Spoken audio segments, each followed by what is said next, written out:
The great council chamber buzzed with voices from 12 different worlds. Ambassador Zextar from the Xanthari Empire tapped his clawed fingers on the crystal table. His red eyes scanned the other alien delegates with growing impatience. They had been arguing for hours about trade routes and mineral rights, such boring matters for beings who ruled the galaxy. "The humans are just old stories," Zextar said with a laugh that sounded like grinding metal. "My people have records going back 20,000 years. There is no proof they ever existed." High Priestess Velani from the spiritual world of Thessia nodded her blue head. Her forearms moved in graceful patterns as she spoke. "The ancient texts mention them, yes, but they also mention dragons and magic crystals. Should we believe in those too?" The other council members laughed. It was an old joke among them. Humans were like ghost stories that parents told their children. Scary tales about pale, two-armed creatures who could supposedly think faster than computers and fight harder than war machines. Complete nonsense, of course. But far away, at the very edge of known space, something was wrong. Captain Mordak of the hegemony patrol ship Starbreaker stared at his instruments with confusion. The readings made no sense. His ship's sensors, the most advanced in the galaxy, showed massive objects approaching from the void between galaxies. But that was impossible. Nothing lived in that empty darkness. Nothing could survive the journey between galaxies.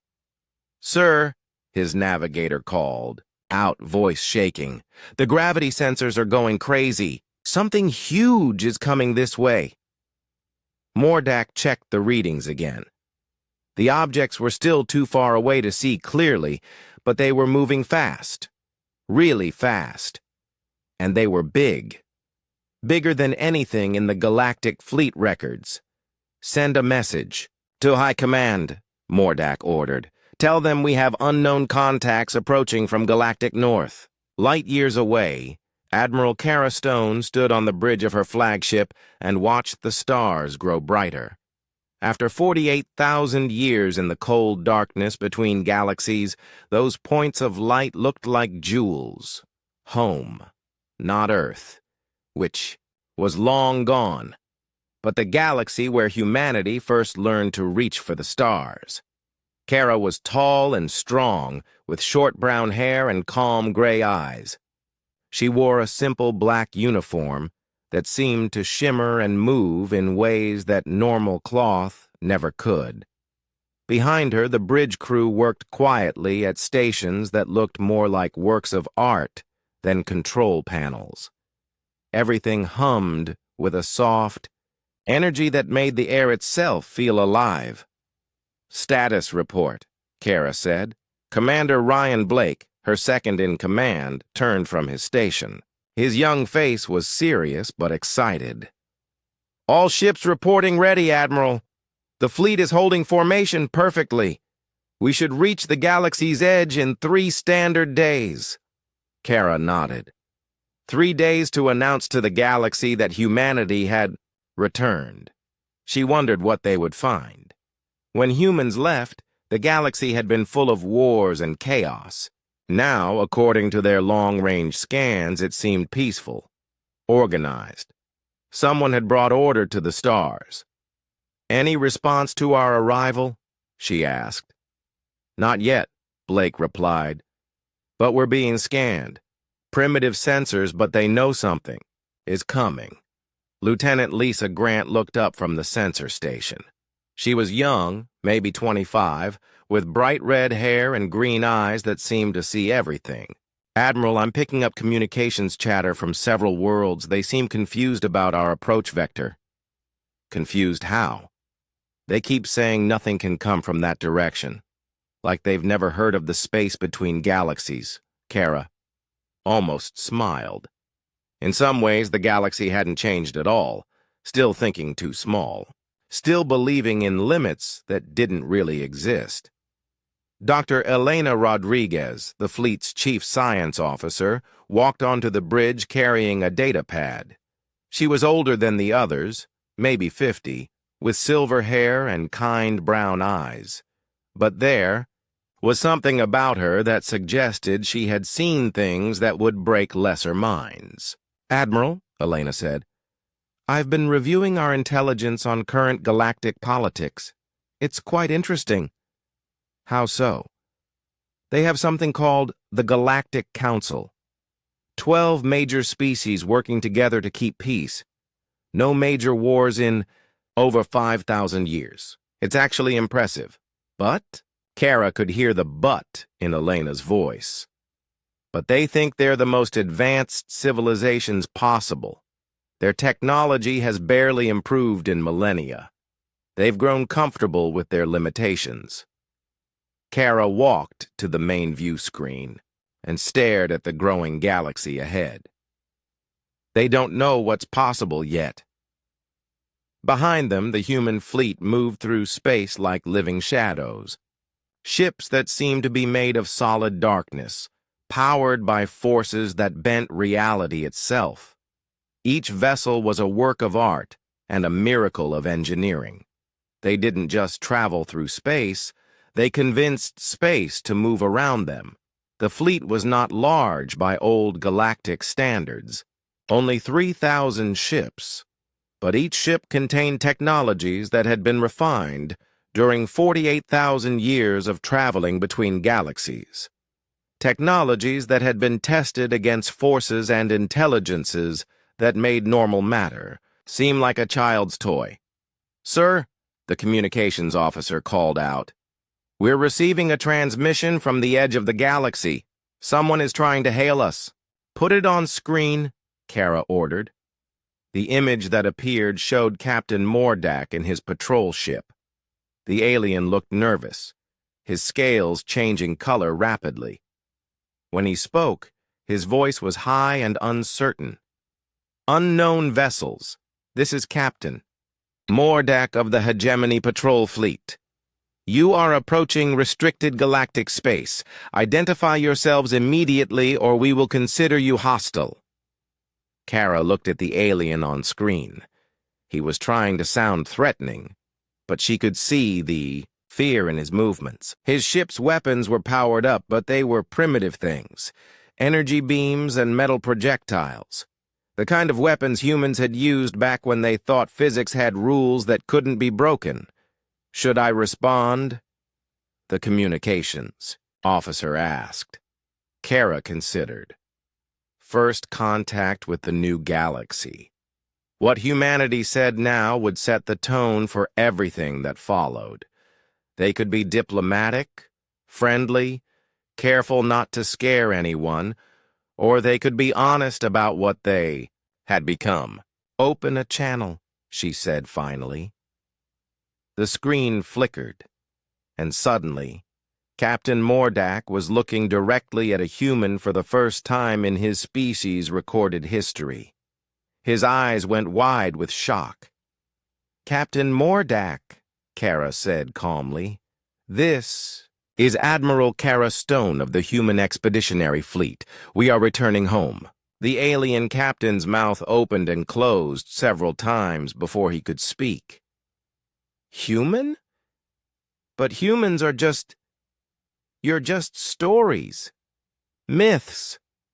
Kara smiled, and something in that smile made the temperature on Mordak's bridge seem to drop several degrees. "Not anymore," she said. Captain Mordak's message traveled through space faster than his ship could fly. Within hours, every major government in the galaxy knew about the strange transmission from the edge of space. The word human appeared in emergency reports for the first time in thousands of years. Admiral Kexavoth of the Zenthari Empire read the report 3 times before he believed it. The Zenthari were the galaxy's strongest military power. Their ships were feared across 100 star systems. Their warriors had never lost a major battle. But the idea of humans returning from the dead made even Kexavoth nervous. "Bring me everything we know about humans," he ordered his aide. The aide, a young Zenthari named Sektar, brought him a small data chip. "This is all we have, sir. Most of it comes from archaeological sites and old legends." Kexavoth plugged the chip into his command station and read quickly. Humans were supposed to be small, weak creatures with only 2 arms and no natural weapons. They had no claws, no armor. Plates, no poison sacs. Their technology had been primitive when they vanished. If they had somehow survived, they would be refugees, beggars looking for help. "Prepare the 3rd battle fleet," Kexavoth ordered. "If these humans are real, they need to understand how things work in this galaxy now." 2 days later, 50 Zenthari, warships gathered at the coordinates where Mordak had encountered the human transmission. Each ship was a kilometer long and armed with enough firepower to destroy a moon. The fleet's commander was Admiral Dex Mari, a veteran of a dozen border. War's Commander Ryan Blake sat in the pilot's seat of the scout ship Whisper and watched the alien fleet take position. The Zenthari ships looked impressive with their black hulls and glowing weapon ports. But to Ryan's enhanced vision, they seemed almost quaint, like wooden sailing ships trying to intimidate a nuclear submarine. "They're powering weapons," reported Lieutenant Lisa Grant from the sensor station. Her small scout ship was equipped with technology the aliens couldn't even detect, let alone understand. "Standard intimidation display," Ryan said calmly. "Want to bet they demand our surrender in the next 30 seconds? Lisa checked her chronometer. "You're on." The alien communication came exactly 28 seconds later. Admiral Dex Mari's face appeared on their screen, scales dark with aggression. "Human vessels, you will power down your engines and prepare to be boarded. Resistance will result in your destruction." Ryan looked at Lisa. "You owe me lunch." "This is Commander Ryan Blake of the Human Expeditionary Fleet," he said to the alien. "Admiral, we're here peacefully, but we won't be surrendering to anyone." Dex Mari's laugh sounded like rocks grinding together. "You have 3 small ships against 50 dreadnoughts. Surrender now or be destroyed." Ryan sighed. The aliens really didn't understand what they were dealing with. "Lisa, would you mind giving them a small demonstration?" Lisa Grant was 25 years old and had been flying ships since she was 16. But the scout ship Whisper wasn't really a ship in any way the aliens would understand. It was a piece of humanity's new understanding of reality made manifest, in physical form. "Beginning demonstration," Lisa said. She placed her hands on the control interface but didn't actually touch any controls. Instead, she simply thought about what she wanted the ship to do. The Whisper suddenly wasn't where it had been a moment before. Sensors showed it appearing and disappearing around the Zenthari fleet like a ghost. 1 second it was behind the flagship. The next it was between 2 cruisers, then it appeared directly above the Admiral's bridge. But it wasn't really moving, not in any conventional sense. Lisa was simply asking space to rearrange itself, so the ship existed in different places. Space, being cooperative, obliged. "What are you doing?" Admiral Dex Mari demanded, his voice rising with panic. "How are you moving like that?" "We're not moving," Ryan explained patiently. "We're just convincing reality to place us where we want to be." The alien admiral stared at him like he was speaking gibberish, which Ryan realized he probably was. These people still thought in terms of engines and fuel and thrust. They had never learned that the universe was much more flexible than that. "Open fire!" Dex Mari screamed to his fleet. 50 Zenthari dreadnoughts opened fire at once. Energy, beams, and missile volleys filled the space around the 3 human scout ships. For a moment, the void blazed with enough destructive power to crack a planet. When the light faded, the 3 human ships were exactly where they had been before. Completely untouched. "Direct hit on all targets," reported a Zenthari gunner. Confusion, clear in his voice. "But sensors show no damage at all." Lisa looked at Ryan with amusement. "Should I explain, or do you want to?" "You're better at the physics," Ryan said. Lisa activated the communication channel to address the entire alien fleet. "Your weapons are firing at where we appear to be, but we're not actually there. We exist in several dimensional phases at once. Your energy beams are passing through the spaces between our actual molecules." Dr. Elena Rodriguez, monitoring from the main fleet, shook her head as she listened to the exchange. "They're trying to fight something they can't even perceive properly." Admiral Kara Stone, watching from her flagship, felt a mixture of sadness and amusement. "It's like watching children with sticks trying to fight the wind."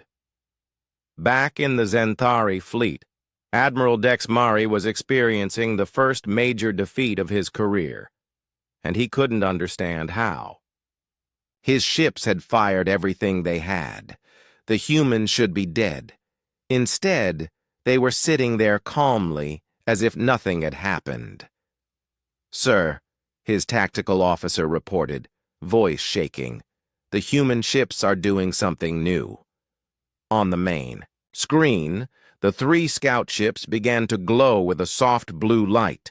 The glow spread outward in gentle waves, washing over the Zenthari fleet like a tide of pure energy.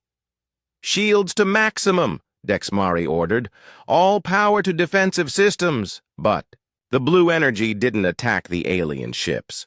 Instead, it simply existed around them, making the Zenthari sensors go wild with readings they couldn't interpret. Every instrument on every ship began showing data that made no sense.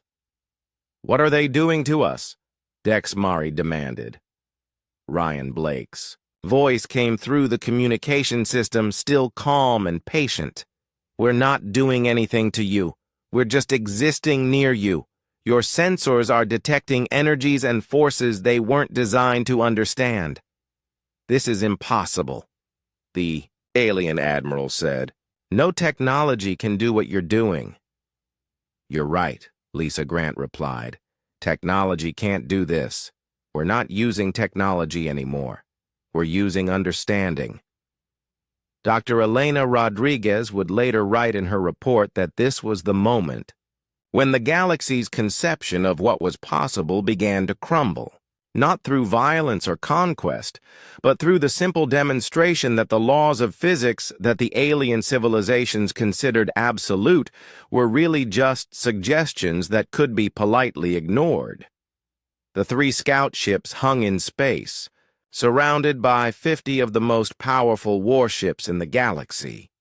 Ships that had tried their best to destroy them and failed completely. The aliens could do nothing but watch and try to understand what they were seeing. "Should we head home?" Lisa asked Ryan. "Not yet," Ryan said. "I think they're starting to get the message."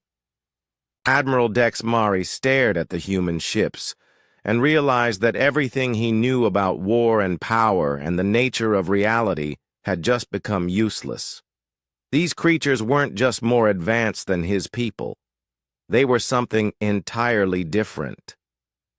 "Retreat," he ordered quietly. "Sir? I said retreat!" Dex Mari shouted. "All ships withdraw to safe distance now." As the Zenthari fleet pulled back, the 3 human scout ships simply disappeared. Not by flying away, but by deciding they didn't want to be there anymore. Admiral Dex Mari sat in his command chair and wondered how he was going to explain this to his superiors. How do you report that you just encountered something that makes your entire civilization look like primitive savages? The answer, he realized, was very carefully. The emergency session of the Galactic Council began at dawn on the neutral world of Harmony Station. Representatives from 12 species sat around the great circular table, their faces showing every emotion, from fear to anger to complete disbelief. Admiral Dexmari had transmitted his full report 6 hours earlier. Video recordings of the encounter showed 3 small human ships making 50 Zenthari dreadnoughts look like toys. The footage had been analyzed by every military expert in the galaxy. The conclusion was always the same. Impossible. This cannot be real, declared Chancellor Vexrak of the Hegemony Trade Union. His purple skin was flushed dark with stress. No species can advance this far in only 48,000 years.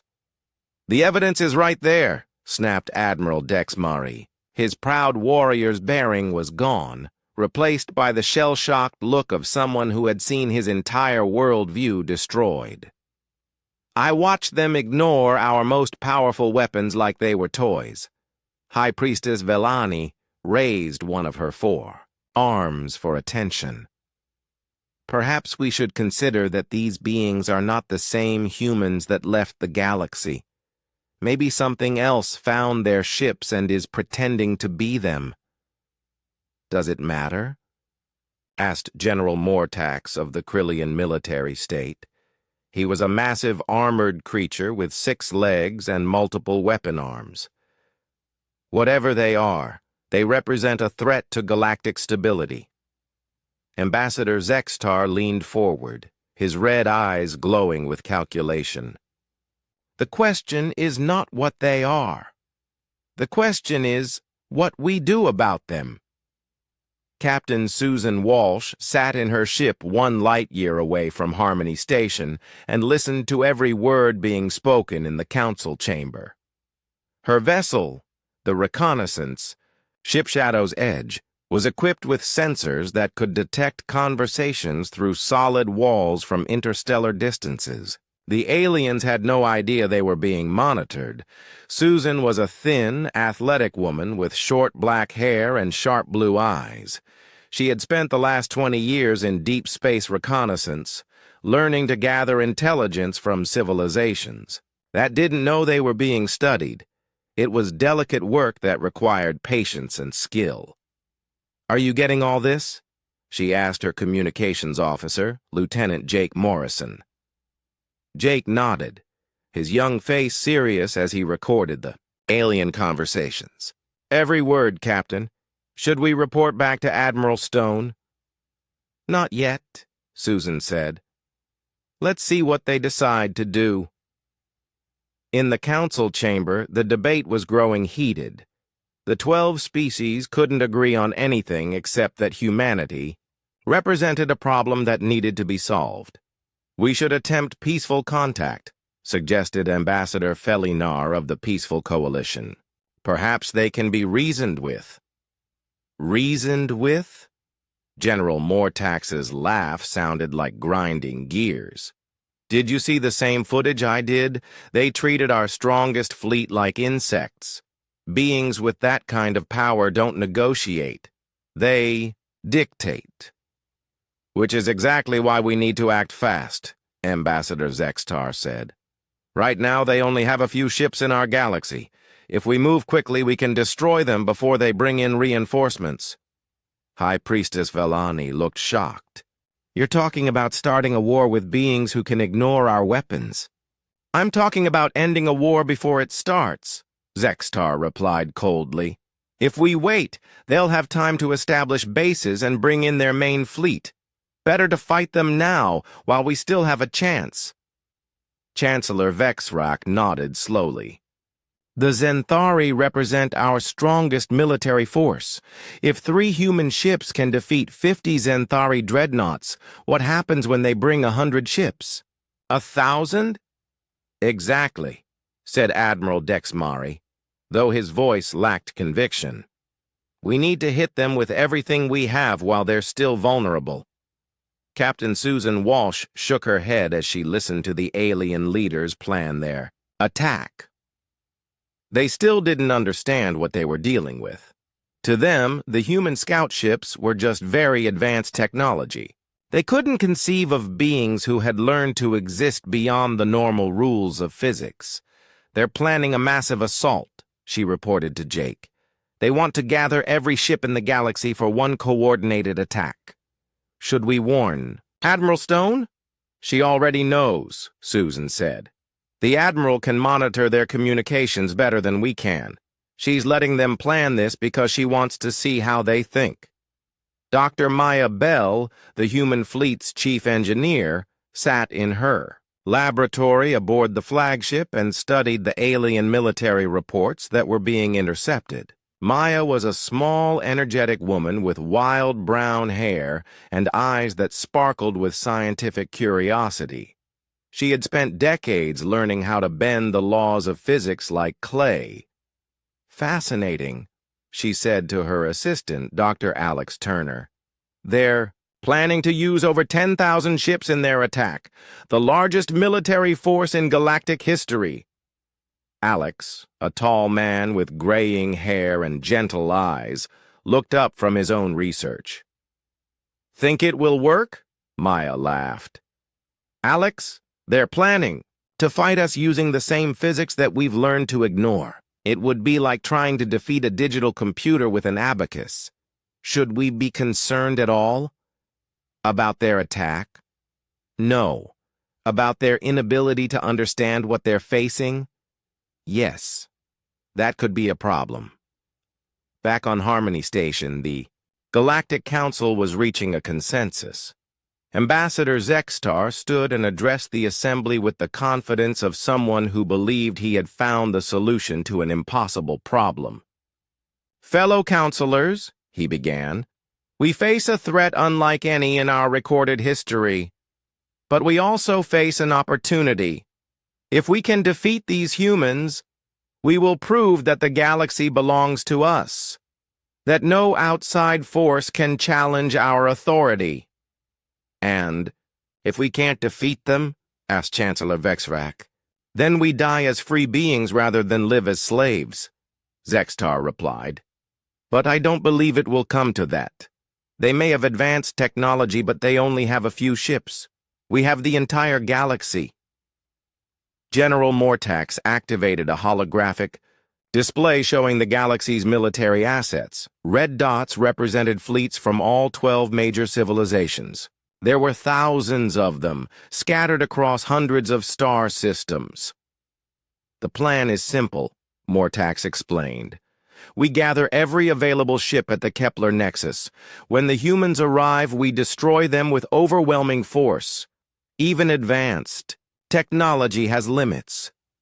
High Priestess Velani looked troubled. And if their technology has no limits? What if they're not bound by the same physical laws that constrain us? Then we're already dead, Admiral Dexmari said bluntly. At least this way we go down fighting. The vote was close, but the decision was made. Every major civilization would contribute ships to the largest military operation in galactic history. 10,000 vessels would wait at the Kepler Nexus, a strategic choke point that any advancing fleet would have to pass through. Captain Susan Walsh transmitted the details to Admiral Stone within minutes of the vote. The human fleet now knew exactly where and when the aliens planned to make their stand. Think we should try to talk them out of it? Jake Morrison asked. Would you believe someone who told you that everything you knew about reality was wrong? Susan replied. Sometimes, people have to learn the hard way. Admiral Kara Stone received the intelligence report on her flagship's bridge. She read it twice, then handed it to Commander Ryan Blake. What do you think? She asked. Ryan scanned the document and sighed. They're planning to fight us with conventional physics. It's like watching someone plan to fight a storm with a sword. Should we avoid the Nexus? Take a different route? No, Kara said after a moment. If we're going to coexist with these people, they need to understand what we've become. Better they learn it now in a controlled situation than later when there's more at stake. Dr. Elena Rodriguez looked up from her science station. Are you sure about this, Admiral? 10,000 ships is a lot of firepower, even for us. Kara smiled, the same calm smile that had unsettled Captain Mordak days earlier. Elena, we spent 48,000 years learning from intelligences that make these civilizations look like bacteria. I think we can handle their fleet. And if they don't surrender after we demonstrate our capabilities, then we'll have to be more creative, Kara said. But I have faith in Dr. Bell's engineering. She's been working on some interesting defensive systems.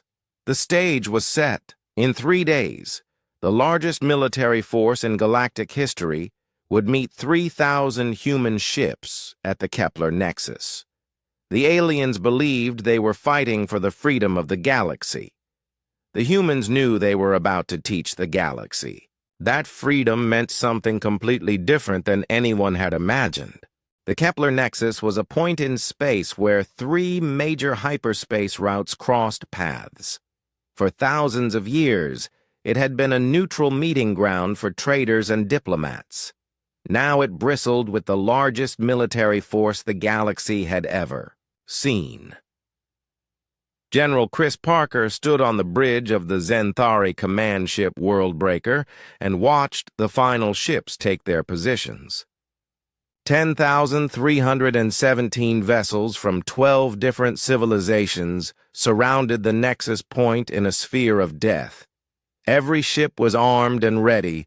Every crew was prepared for what their leaders told them would be the most important battle in galactic history. Chris was a veteran of 30 years of military planning. He had orchestrated the defense of entire star systems and the conquest of rebel worlds, but he had never been part of something this massive. The combined firepower around him could destroy solar systems. Final positions confirmed, reported his tactical officer, Commander Ben Adams. All fleet elements are ready. Any sign of the human ships? Chris asked. Long-range sensors show them approaching right on schedule, Ben replied. 3 hours until contact. Chris nodded. The plan was perfect. The humans would drop out of hyperspace directly into the center of the ambush. Before they could react, 10,000 ships would open fire simultaneously. No technology could survive that kind of concentrated assault. At least, that was the theory. Admiral Kara Stone stood on the bridge of her flagship and felt the subtle shift that meant they were about to enter normal space.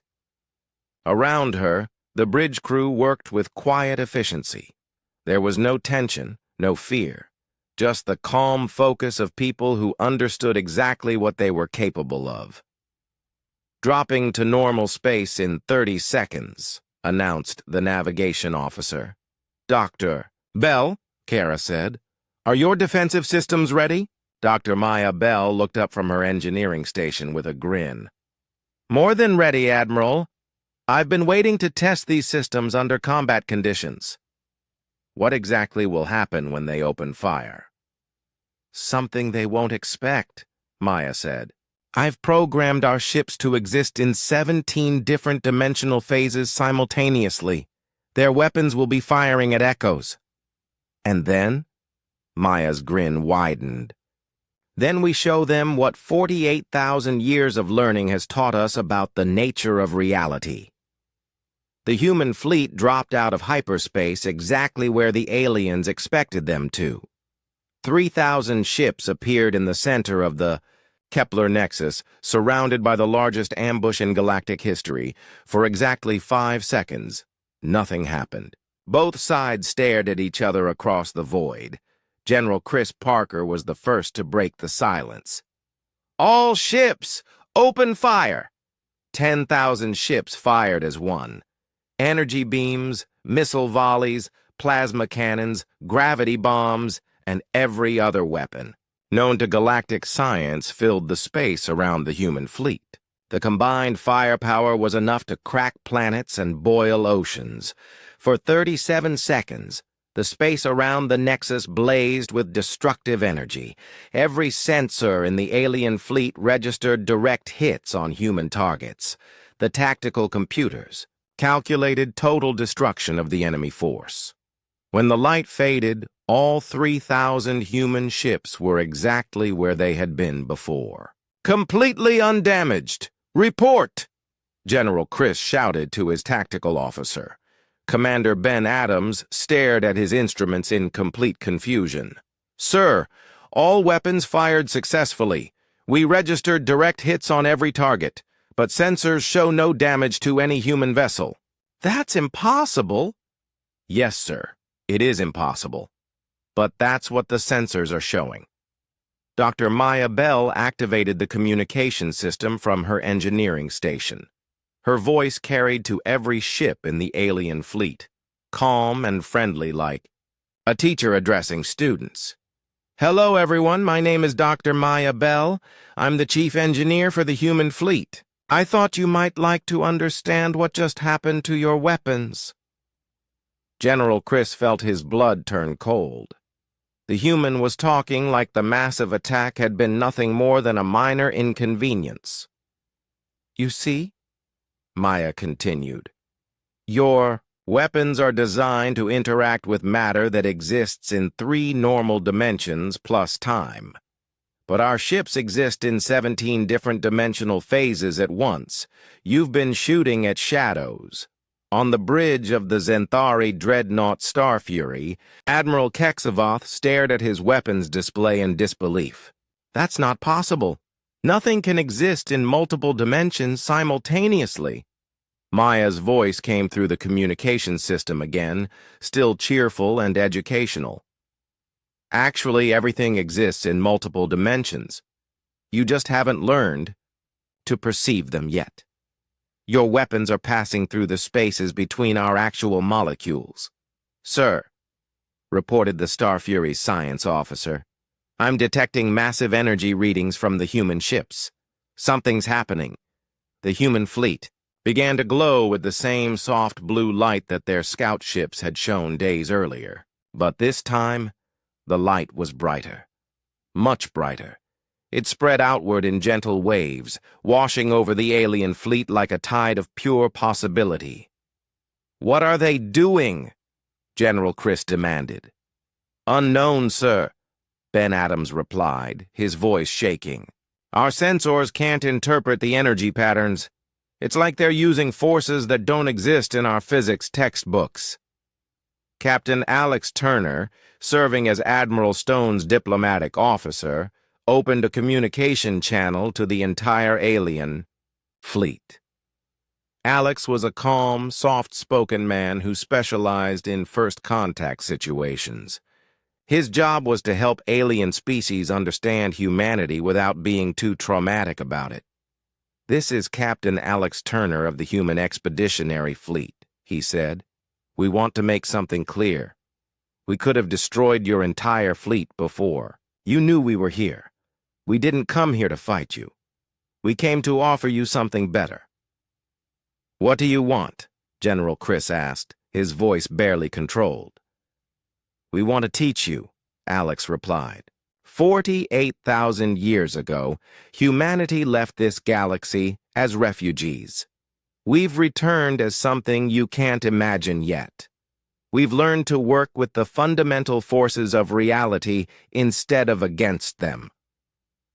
Dr. Elena Rodriguez, monitoring from the science station, watched the alien fleet's energy readings with professional interest. "Their weapons are powering down," she reported. "I think they're starting to understand." Admiral Kara Stone stepped forward and activated the main communication system. Her voice carried the authority of someone who had commanded fleets across the space between galaxies. "Leaders of the Galactic Council," she said, "you planned this ambush because you're afraid of us. That's understandable. But your fear is based on old ideas about power and dominance. We're not here to conquer you. We're here to show you that there are no limits except the ones you accept." General Chris found his voice. How do we know you're telling the truth? Because, Kara replied, if we wanted to destroy you, you would already be dead. To prove her point, Dr. Maya Bell activated one of humanity's more impressive capabilities. The 3,000 human ships suddenly existed in 20 different locations at once. Each alien vessel found itself surrounded by multiple copies of the entire human fleet. "This is impossible," whispered High Priestess Vellani from her flagship. "No technology can do this." "You're absolutely right," Maya said cheerfully. "Technology can't do this, but understanding can. We've learned that reality is much more flexible than your science assumes." The copies of the human fleet weren't illusions or holograms. Each one was real, existing in its own dimensional phase. The aliens were surrounded by 60,000 ships that somehow managed to be the same 3,000 ships. "How?" "General," Chris asked, his voice barely a whisper. "We convinced space that we needed to be in multiple places at once," Maya explained. "Space is very cooperative once you learn how to ask nicely." Dr. Alex Turner opened a channel to the lead ships of each alien fleet. "We're going to demonstrate something now. Please don't be alarmed." The human ships began to change.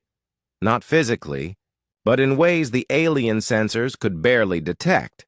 They started existing in different time streams, becoming solid and translucent by turns. Some ships appeared to be moving backward through time while others accelerated forward. "What you're seeing," Alex explained, "is how we learn to heal damage during our journey between galaxies. We can reverse localized time around damaged areas, returning them to their previous state. Or we can accelerate time to speed up natural repair processes. A damaged human ship that had been hit by a lucky shot during the initial barrage suddenly restored itself, not by mechanical repair, but by convincing time to run backward just around the damaged sections." "Your turn," Maya said to the alien fleet. "Go ahead and try to hit us again. We promise it will be educational." Several alien ships fired tentatively. Their weapons passed harmlessly through human vessels that existed in the wrong dimensional phase to be hit. "Now watch this," Maya said. The DB human ships that had been fired upon began to absorb the energy from the alien weapons. Not with shields or armor, but by converting the destructive force into pure power for their own systems. "We learned this trick from a living nebula," Maya explained casually. "Instead of resisting hostile energy, we welcome it and transform it into something useful." General Chris Parker sat in his command chair and realized that everything he knew about warfare had just become obsolete. The humans weren't just more advanced than his people. They were playing by completely different rules. Captain Alex Turner's diplomatic vessel Peacekeeper was small compared to the massive warships surrounding the Kepler Nexus. But as it approached the alien fleet's command ship, every sensor in the area focused on it with nervous attention. Alex sat in the pilot's seat, reviewing his notes one final time. He was about to explain 48,000 years of human evolution to beings who still thought faster-than-light travel was the height of technology. It would be like trying to explain quantum physics to ancient cave painters. "Docking request approved," came the voice of General Chris Parker from the Zenthari command ship. "You may board." Alex smiled. The aliens were trying to maintain some dignity after their weapons had proved completely useless. He could respect that. Pride was important, even when your entire understanding of reality had just been shattered. The docking bay of the World Breaker was filled with alien soldiers, all carrying weapons that Alex knew couldn't hurt him even if they tried. But they weren't pointing them at him, which showed more wisdom than he had expected. General Chris Parker met him at the airlock. The alien was tall and imposing, with dark scales and multiple arms designed for combat. But Alex could see the uncertainty in his eyes. Everything the general had believed about military power had been proven wrong in the last hour. "Captain Turner," Chris said formally, "I am General Chris Parker, commander of the Joint Galactic Fleet." "Just Alex is fine," Alex replied with a friendly smile. "And thank you for agreeing to talk. I know this situation is confusing." They walked through the ship's corridors toward the main conference room. Alex noticed how the alien crew members stared at him as they passed. To them, he was probably the first human they had ever seen, a creature from ancient legends who had somehow become real. The conference room held representatives from all 12 major civilizations. Alex recognized them from his briefings. Zenthari military leaders, hegemony trade officials, Thessian spiritual, guides, and others. All of them looked like they were trying to solve an impossible puzzle. "Please, sit," General Chris said, gesturing to a chair that had been hastily modified for human anatomy. Alex sat down and looked around the table at the assembled alien leaders. "I know you have questions. I'll try to answer them as clearly as I can." Admiral Dex Mari leaned forward, his voice tight with controlled frustration. "What I want to know is how. How did your people advance so far in such a short time?" 48,000 years isn't really a short time," Alex replied. "But I understand what you mean. When humans left this galaxy, we were barely capable of interstellar travel. Now we can exist in multiple dimensions simultaneously." "That's impossible," stated Dr. Fel Anor, the chief scientist of the Peaceful Coalition. "Matter cannot exist in multiple dimensional phases at once." Alex nodded. "According to your current understanding of physics, you're absolutely right. But your physics is based on observations made within a single galaxy under very specific conditions. We spent 48,000 years learning that those conditions aren't universal." High Priestess Vellani raised one of her forearms. "Are you saying that the laws of physics are different outside this galaxy?" "Not different," Alex said carefully. "More complete. Your science has only observed reality from one perspective. It's like studying the ocean by looking at a single drop of water." He activated a small device that projected a holographic display above the table. The image showed the Milky Way galaxy as a small point of light in a vast ocean of darkness. "When humanity left the galaxy, we entered what you call the void between galaxies. But it's not really void. It's full of things that would redefine everything you think you know about existence." The aliens stared at the hologram with fascination and growing fear. General Chris found his voice first. "What kind of things?" Alex touched the device, and the image zoomed out, showing other galaxies scattered through space like islands in an infinite sea. "We encountered civilizations that existed as pure consciousness, beings made of living mathematics, structures built by species that had learned to manipulate the fundamental forces of the universe like clay." Dr. Felanor's skin changed color with shock. "That's not possible. Consciousness requires a physical brain. Mathematics can't be alive." "According to your science, yes," Alex agreed. "But your science is based on studying matter and energy under very limited conditions. We discovered that consciousness and mathematics and physical matter are all different expressions of the same underlying reality." Admiral Dex Mari slammed his fist on the table. "You're talking about magic." Alex smiled. "Arthur C. Clarke once said that any sufficiently advanced technology is indistinguishable from magic. But this isn't technology, it's understanding." "Understanding of what?" High Priestess Vellani asked. "Of what reality actually is," Alex replied. "Your species see the universe as a collection of separate objects interacting through physical forces. We learned that everything is part of a single interconnected system. Matter, energy, space, time, consciousness, they're all aspects of one unified field. He touched the device again, and the hologram changed to show a complex web of energy, connecting every point in space. Once you understand that, you can learn to work with reality instead of against it. General Chris stared at the hologram with growing comprehension and horror. You're saying you can change the laws of physics? We're saying the laws of physics are more like guidelines, Alex corrected. They describe how reality behaves under normal circumstances, but reality is much more flexible than you realize. Dr. Elena Rodriguez's voice came through Alex's communication device. She was monitoring the conversation from the human flagship. Alex, would you like me to demonstrate the consciousness field effect? That might be helpful, Alex said.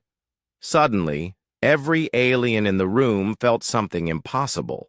They could sense each other's thoughts and emotions as clearly as their own. Not invasively, but like becoming aware of a conversation in the next room. What are you doing to us?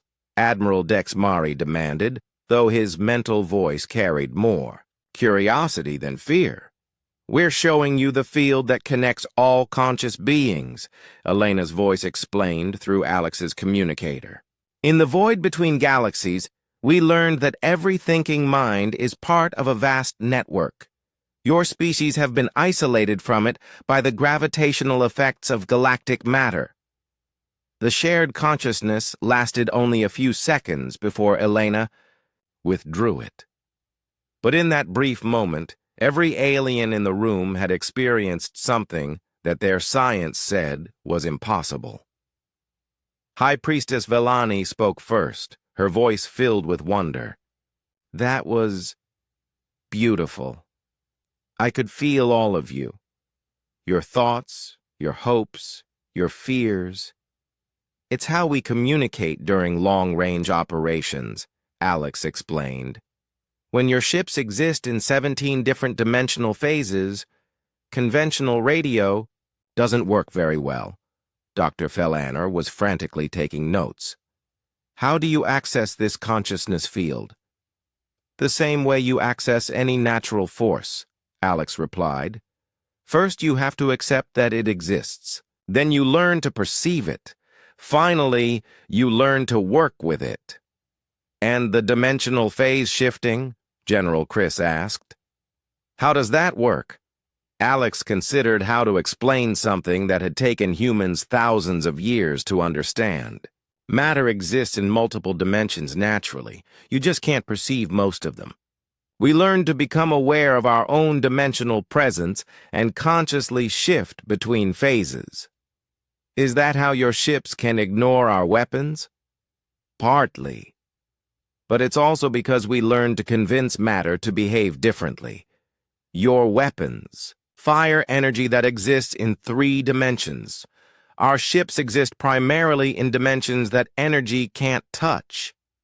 Admiral Dexmari leaned back in his chair, looking like someone who had just been told that up was actually down. And you learned all this in the void between galaxies? We learned it from teachers who had mastered these concepts billions of years ago, Alex said. Beings who had evolved beyond the need for physical form. They showed us that consciousness is the fundamental force of the universe. Everything else, matter, energy, space, time, are just tools that consciousness uses to express itself. Dr. Fellinor looked up from his notes.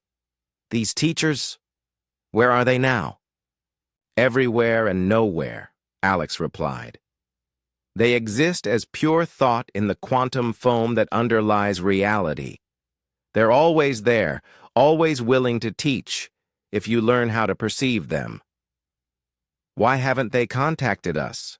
High Priestess Velani asked. They have, Alex said quietly. Every time one of your people has a sudden insight, a creative breakthrough, an intuitive leap, that's them trying to communicate. but you've built a civilization that dismisses such experiences as imagination or coincidence. The silence in the room was profound as the alien leaders tried to process what they were learning. Everything they had believed about the nature of existence was being quietly dismantled and replaced with something far more vast and strange. General Chris finally found his voice.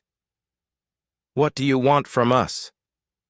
"We want to offer you the same gift our teachers gave us," Alex said. "The knowledge that reality is far more wonderful and flexible than you've imagined. The understanding that consciousness is not just something that happens inside brains, but the force that shapes the universe itself." "And if we accept this gift," Alex smiled, "then your people will learn to exist in ways you can't." Colonel Ben Adams stood on the observation deck of the Zentari flagship and watched something that should have been impossible. 3 human ships were appearing simultaneously in 7 different star systems, their presence confirmed by real time. "Communications from multiple worlds, how are they doing that?" he asked Dr. Nicole Foster, the human scientist who had come aboard to demonstrate humanity's capabilities. Nicole was a cheerful woman in her 30s with bright blonde hair and eyes that seemed to hold secrets about the nature of reality itself. She gestured toward the holographic display showing the galactic map. "They're not really traveling to those places," she explained patiently. "They're convincing space-time to exist in multiple configurations at once. The ships are still here, but they're also there and there and there." Ben stared at the display, trying to understand. "But that's impossible. Matter can't exist in multiple locations simultaneously." "Says who?" Nicole asked with a grin.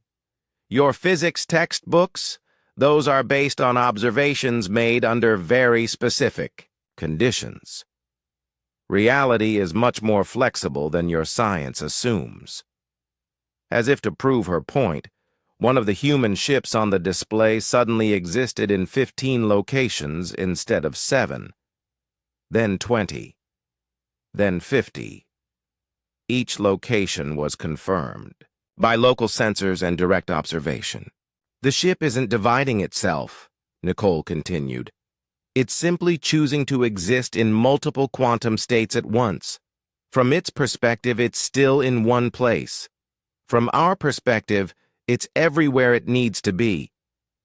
Dr. Fellinor, the Coalition's chief scientist, was frantically scanning the human vessel with every instrument at his disposal. "The energy readings make no sense," he reported. "According to our sensors, each copy of the ship is real and complete." "That's because they are real and complete," Nicole said. "Reality doesn't work the way you think it does. What you call the laws of physics are really just habits that matter has developed, and habits can be changed." Colonel Ben Adams had spent his entire career studying military technology. He understood energy weapons, defensive shields, faster-than-light drives, and every other advancement his civilization had achieved. But what the humans were showing him didn't even qualify as technology. "This isn't engineering," he said slowly. "This is something else entirely." "You're absolutely right," Nicole agreed. "We stopped building machines and started learning to ask reality to cooperate with us instead." To demonstrate, she pulled out what looked like a simple crystal about the size of her palm. "This is a matter compiler. Watch." She held the crystal up and seemed to concentrate for a moment. The air around it began to shimmer, and suddenly she was holding a perfect replica of Colonel Adams' military insignia, complete down to the molecular level. "I didn't build this," she explained, handing him the replica. "I convinced the quantum foam to organize itself into the pattern I was thinking about." Ben examined the insignia with growing amazement. It was perfect in every detail. Made from the same materials as the original. How? Everything that exists is made from the same basic quantum particles, Nicole said. At the fundamental level, there's no difference between air and metal and energy. They're all just different arrangements of the same underlying reality. Once you understand that, you can learn to rearrange things. Dr. Fellinor looked up from his instruments. Are you saying you can create matter from nothing? I'm saying there is no nothing, Nicole replied. What you call empty space is actually full of virtual particles popping in and out of existence. We learned to convince some of them to stay. She demonstrated by reaching into what appeared to be empty air and pulling out a flower. Not a hologram or an illusion, but a real, living plant complete with roots and soil. This flower was always potentially there, she explained. I just helped it decide to become actual instead of just possible. General Chris Parker's voice came through the communication system from his command center. Dr. Foster, we're receiving reports from across the galaxy. Your people are appearing in major population centers and doing things. What kind of things? Nicole asked, though her tone suggested she already knew. According to the reports, they're healing the sick, repairing damaged ecosystems, and showing our people technologies that our science says are impossible. Nicole nodded. Standard first contact protocols. We want your people to understand what's possible before they decide whether they want to learn it. On the planet Thessia, human engineer Dr. Steve Jordan stood in the middle of a desert that had been dead for 1,000 years. Around him, Thessian officials watched in amazement as he worked with the fundamental forces of life itself. Steve was a quiet man with gentle hands and eyes that seemed to see beyond the surface of things. He knelt down and placed his palms on the sterile sand, then closed his eyes and reached out with senses that the Thessians didn't know existed. The ecosystem isn't dead, he said softly. It's just sleeping. The patterns are still there in the quantum structure of the soil. He concentrated, and the Thessians felt something impossible, a wave of pure life force spreading outward from where he knelt. The sand began to darken with moisture that appeared from nowhere. Seeds that had been dormant for centuries suddenly remembered how to grow. Within minutes, the desert was transforming into grassland. Plants were sprouting from soil that had been tested and confirmed to be completely sterile. Water was flowing in streams that carved their own channels through land that had seen no rain in living memory. How? Whispered High Priestess Vellani, who had traveled personally to witness this demonstration. Life wants to exist, Steve explained simply. It's the natural state of matter when it's organized by consciousness rather than random chance. I'm just reminding the molecules what they really want to be. On the industrial world of Krillax, human physicist Dr. Laura Mitchell stood before a council of amazed engineers and demonstrated technology that redefined their understanding of manufacturing. Laura was a tall, athletic woman with short silver hair and the confident bearing of someone who had learned to reshape reality with her mind. She gestured toward a massive pile of industrial waste, broken machinery, toxic chemicals, and radioactive debris. Your people see this as garbage, she said. We see it as raw materials waiting to be reorganized. She held up her hands and focused, her attention on the waste pile. To the watching aliens, nothing visible happened. But their instruments went wild as the molecular structure of the garbage began to change. Toxic chemicals became pure water. Radioactive waste transformed into harmless elements. Broken metal flowed like liquid and reformed into perfect geometric shapes. Within an hour, the entire waste pile had become a collection of useful materials and clean energy sources. We learned this from a civilization that existed as living mathematics. Laura explained to the stunned engineers. They showed us that the difference between waste and resources is just a matter of perspective. Back on the flagship, Admiral Kara Stone received reports from human teams across the galaxy. Every demonstration was having the same effect: complete amazement followed by desperate questions about how these miracles were possible. "How are our people handling the cultural shock?" she asked Dr. Elena Rodriguez. "Better than expected," Elena replied. "Some species are adapting faster than others. The Thessians are particularly receptive. Their spiritual traditions already include concepts similar to what we're teaching." "And the others?" "The Zenthari are struggling with it. Their entire culture is built around concepts of strength and conquest. It's hard for them to accept that the strongest force in the universe is cooperation." Commander Ryan Blake looked up from his station. "Admiral, we're receiving a priority communication from the Galactic Council. They want to arrange a formal meeting." Kara smiled. "I suppose they have questions." "A few thousand, according to their transmission." The formal meeting took place on Harmony Station, the neutral world where the Galactic Council had originally planned humanity's destruction. Now the same chamber hosted representatives trying to understand what they had encountered. Captain Alex Turner led the human delegation, accompanied by Dr. Nicole Foster and several other specialists. They faced 12 alien leaders whose worldviews had been shattered and rebuilt in the span of a few days. "We need to understand," began Chancellor Vex Rack of the Hegemony. "Are you still human, or have you become something else entirely?" Alex considered the question carefully. "We're still human in every way that matters. We still think, feel, love, dream, and hope the same as we always did. We've just learned to express those qualities through a broader understanding of reality. But your capabilities," General Chris began, "are the natural result of 48,000 years of learning," Alex finished. "Every species has the same potential. You've just been limiting yourselves with assumptions about what's possible." Dr. Fellinor leaned forward eagerly. "Could you teach us?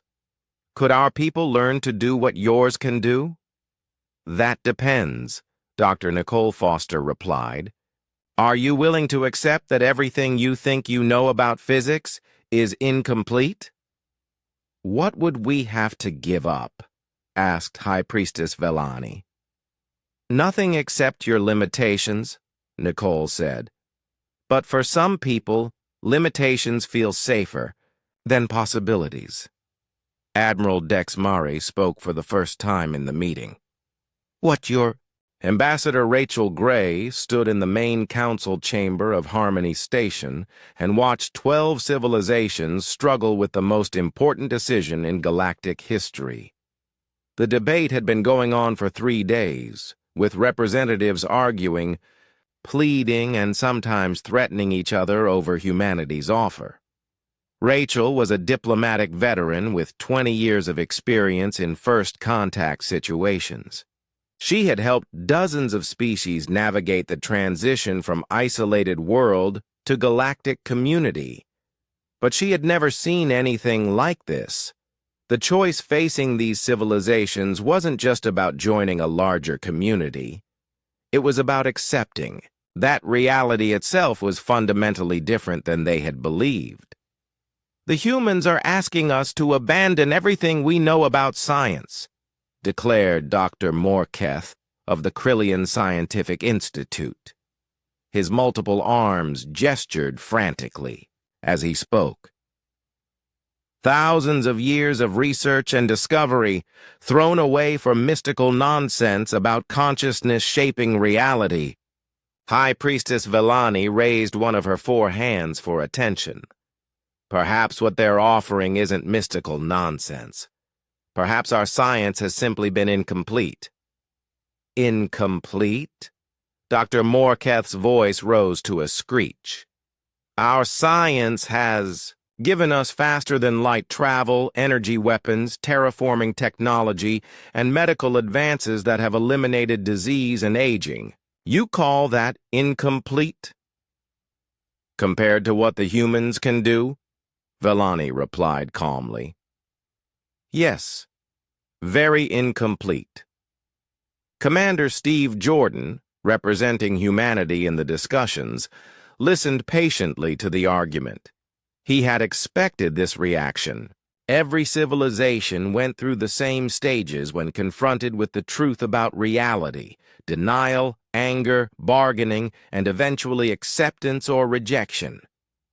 Dr. Morketh, Steve said when the alien scientist paused for breath, no one is asking you to abandon your scientific knowledge.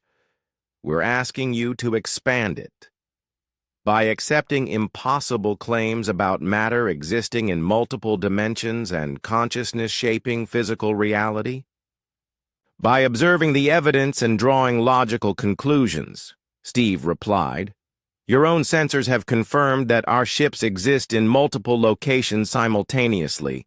Your instruments have recorded us converting energy directly into matter and vice versa. Either your science is wrong about what's possible, or your instruments are lying to you. Dr. Morketh's skin changed color with frustration. There has to be a rational explanation. Advanced technology that we don't understand yet. There is a rational explanation, Steve said patiently. Consciousness is the fundamental force that organizes matter and energy. Once you understand that, everything we do becomes not just possible, but inevitable. General Chris Parker had been quiet during most of the debate, but now he spoke up. The question isn't whether what the humans do is possible. They've proven it's possible. The question is whether we can handle the implications. What do you mean? Asked Chancellor Vexrak. Chris gestured toward the holographic displays showing human activities across the galaxy. Look at what they're doing. Healing planets that have been dead for millennia, creating matter from empty space, existing in multiple locations at once. If our people learn these abilities, what happens to our governments, our economies, our entire social order? Rachel Gray had been waiting for someone to voice this concern. It was always the politicians and military leaders who understood the real implications first. Commander Jordan, she said, would you address General Parker's concerns? Steve nodded. General, you're worried that expanded consciousness will lead to social chaos, that people who can manipulate reality with their thoughts won't accept traditional authority structures. Exactly. You're probably right, Steve said, calmly. People who understand that reality is cooperative rather than fixed tend to question artificial limitations, including limitations imposed by governments. The silence that followed was profound. Chancellor Vexrak was the first to find his voice. Are you saying that learning your abilities would destroy our civilizations? I'm saying it would transform them, Steve replied. Whether you consider that destruction or evolution depends on how attached you are to the way things currently work. Admiral Dexmari leaned forward. And if we refuse to learn? What then? Rachel spoke for the first time. In hours. Then nothing changes for you. Your civilizations continue exactly as they are. Your technology remains the same. Your understanding of reality stays within its current boundaries. But you'll be here, General Chris said, with capabilities we can't match and knowledge we don't possess. How does that affect the balance of power in the galaxy? It doesn't, Rachel said simply. We're not interested in ruling anyone. We're not interested in your resources or your territories. We've learned to exist in ways that make those concerns irrelevant. Then what do you want? Chancellor Vexrak demanded. Rachel smiled. We want you to be happy, to reach your full potential. to experience the joy of existing in a universe that's far more wonderful than you currently realize. Dr. Fel Anor, who had been frantically taking notes throughout the discussion, looked up with desperate eyes. But if we choose to learn, how do we know we'll still be ourselves? How do we know we won't lose our identity as distinct species? Commander Jordan answered gently. Dr. Fel Anor, expanding your consciousness doesn't erase who you are. It reveals who you really are underneath all the limitations you've accepted. The Thessians who learn our methods will still be Thessian. The Zenthari will still be Zenthari. You'll just be more than you were before. More how? More aware, more capable, more connected to the fundamental forces that shape existence, more able to express your true nature. High Priestess Vellani stood up suddenly. I want to learn. The chamber fell silent. After 3 days of debate, someone had finally made a choice. Vellani warned General Mortax of the Krillian military, you don't speak for your entire species. No, she agreed. But I speak for myself, and I choose to accept the humans' offer. Dr. Fel Anor jumped to his feet. So do I. Our science has stagnated for millennia. Maybe it's time to try something new. And I, said Captain Zelpor of the Independent Traders Union, my people have always believed that consciousness shapes reality. The humans are just proving what we've known intuitively. One by one, other representatives began standing and declaring their choices. Not all of them chose to learn. Several species decided that their current understanding of reality was sufficient, but enough chose growth over comfort to ensure that the galaxy would never be the same. General Chris Parker was among the last to decide. If I agree to learn, he said slowly, what happens to my military? What do you think should happen to it? Rachel asked. Chris considered the question. If people can exist in multiple dimensions and create matter from thought, what do they need protection from? Exactly, Rachel said.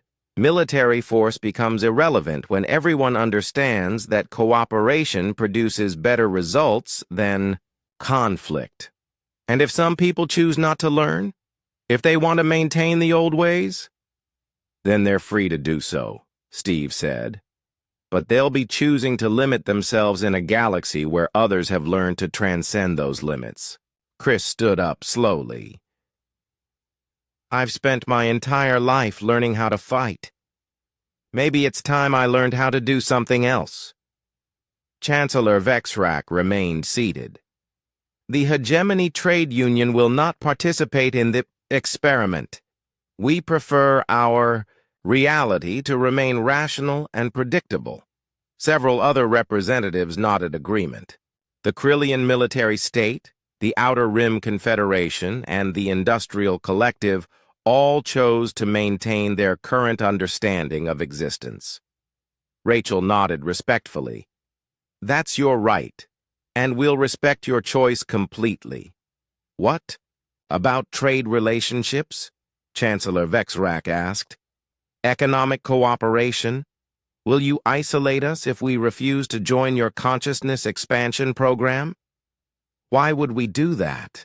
Rachel replied. Your worlds will continue to exist exactly as they always have. If you want to trade with species that have learned new capabilities, you're welcome to do so. If you prefer to limit your interactions to civilizations that share your current understanding of physics, that's fine too. Dr. Morketh looked troubled. But how can we compete economically with civilizations that can create matter from thought? You can't, Steve said honestly. But competition assumes scarcity. When you can create anything you need from the quantum foam, economic competition becomes meaningless. Then what happens to our trade-based economy? It evolves into something better, Rachel said. Or it doesn't, and you continue using it among yourselves. The final vote was closer than humanity had expected. 7 species chose to begin learning the new paradigm. 5 chose to maintain their current understanding of reality. The galaxy was splitting into 2 very different kinds of civilization. "When do we begin?" asked High Priestess Vellani. Rachel smiled. "We've already begun. The moment you chose to accept that consciousness shapes reality, you started changing how reality responds to you." As if to prove her point, the air around Vellani began to shimmer with the same blue energy that surrounded human ships. The Thessian priestess looked at her hands in wonder as small lights began dancing around her fingers. "What's happening to me?" "You're remembering what you really are," Steve said gently. "A conscious being with the power to shape existence through understanding and will." 1 year after the galaxy's choice, Captain Laura Mitchell stood on the observation deck of the first trans-dimensional academy and watched something that would have been impossible to imagine just months earlier. In the space around the academy, ships from 7 different species moved through reality like living art. Thessian vessels that existed as crystalline songs in multiple dimensions. Zenthari warships that had learned to phase between states of matter and energy. Coalition science ships that could create temporary pocket universes for their experiments. Laura was a veteran of humanity's journey between galaxies, but even she was amazed by how quickly some species had adapted to expanded consciousness. The young were particularly quick learners, accepting the fluid nature of reality as easily as they had once accepted the idea that matter was solid. "Status report?" she requested from her communications officer, Lieutenant Mark Thompson. Mark was young, maybe 27, with bright brown eyes that reflected the wonder he felt every day working at the academy. "We have 300 students from 6 species in the basic reality manipulation course, another 50 in advanced consciousness networking, and 12 in the quantum matter creation workshop." "Any problems?" Dr. Vellani's students accidentally created a pocket dimension that exists inside a flower, Mark reported with a grin. "They're trying to figure out how to get out of it," Laura laughed. "Natural learning process. They'll figure it out. What about the advanced students?" The Zenthari group successfully convinced space to fold itself into a temporary wormhole. They're very excited about the military applications. And Commander Jordan explained that once. "You understand reality is cooperative. The concept of military applications becomes meaningless." How did they take that? They're still processing it. Laura walked to the main viewing portal and looked out at the galaxy beyond. In the distance, she could see the border zones where species that had chosen different paths were learning to coexist. It wasn't always easy, but it was working. The hegemony trade union still operated according to traditional economics, trading resources they mined and manufactured, but now they traded with civilizations that could create those same resources from pure thought. The exchange had forced both sides to reconsider what value really meant. "Captain," Mark said, "we're receiving a transmission from Admiral Stone." Admiral Kara Stone's image appeared on the communication screen. Behind her, Laura could see the bridge of her flagship, but it looked different now. More organic, as if the ship itself had become a living creature. "Laura," Kara said with a smile, "how are our students progressing?" "Better than expected," Laura replied. "Some of them are already working on projects that would have taken us decades to attempt. Such as, a group of Thessian artists are creating sculptures that exist in 17 dimensions simultaneously. Coalition scientists are building machines that think for themselves, and the independent traders have figured out how to convince time to move backward around damaged goods, restoring them to perfect condition. Kara nodded approvingly. And the species that chose not to learn? Adapting in their own ways. The krill.